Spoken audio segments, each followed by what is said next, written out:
Yeah. Right? How else does the actual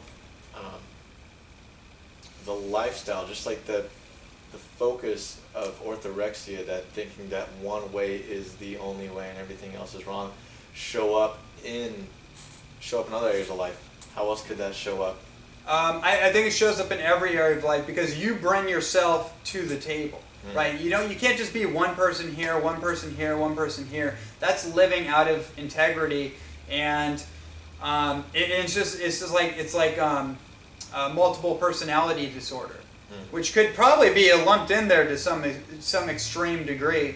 But anyways, it's going to play out into every area. For example, if someone has really got that condition really dialed in, it could show up where they're at a family dinner. Maybe they haven't seen their family for a while, and they're sitting down with their family, and they're basically making a scene. They're starting arguments. They're agitating a situation. They're pulling up old wounds. Basically, very mean behavior. Actually, is the way I'd simplify it. Is that it causes people to be very irritable, very angry, very dissatisfied, and just like blaming other people. The way I look at it is when people start blaming other people, that's an imbalance of itself. That's a personality disorder. Even in the most subtle ways, it's there. Because the internal dialogue that person's carrying is probably going on all the time. They're finding things to point blame. It's your fault.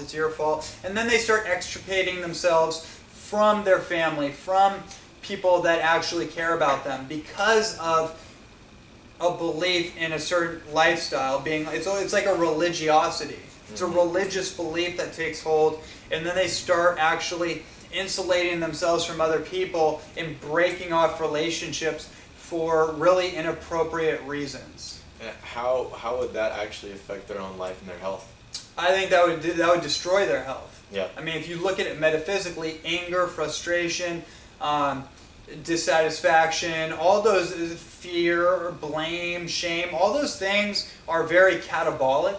They break the actual structure of our body down due to the excess of stress, and then it's just disharmonic. Yeah. It's like when you hold on to resentment, you hold on to fear, you hold on to anger. Anger literally causes cancer.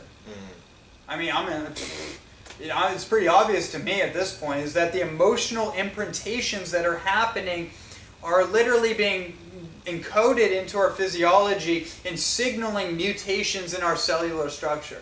If you think of anger floating through the body, that's not natural for human beings. We feel anger once in a while, but to hold on to it, that's not natural, and our cells are getting a discommunication. And they're getting a miscommunication and some kind of mutated message that's being triggered in the cell, the nucleus of the cell, and it's reproducing, spreading throughout the cells, and basically creating this very nasty, corrosive, effect in the body. And to me, that's what causes this tumor ultimately. And then the anger creates the behaviors that feed into it. So maybe someone's watching this right now and they feel like in the way they've been showing up and living their life, they may be showing some signs of orthorexia, or maybe they know someone else who shows up and shows signs of orthorexia, or maybe they're fully living it and they want to go beyond it, they want to evolve beyond it, they want to move through it. What would you recommend to someone to actually move out of that perspective of living like an orthorexic and step up and live a more integrated life, like a holistic health master? You just said it right there, to actually look at life holistically instead of looking at it myopically, instead of just looking at it like narrow view, I only see one thing. You have to see all the pieces on the chessboard. And that's a principle of life, I think. You have to see everything on the chessboard and then piece it together. So starting to look at the bigger picture and to look at all the options available and to challenge your belief system. If you think that veganism is the right way, challenge it somehow.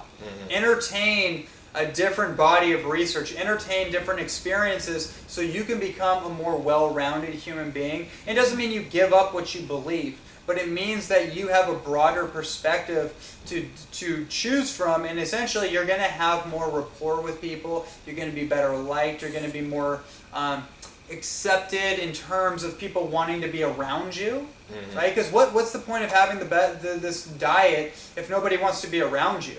Because you're an angry, frustrated person. Then you might as well not even be here, right? Yeah. So I think that to me is like how to kind of like get in the door of becoming more integrated.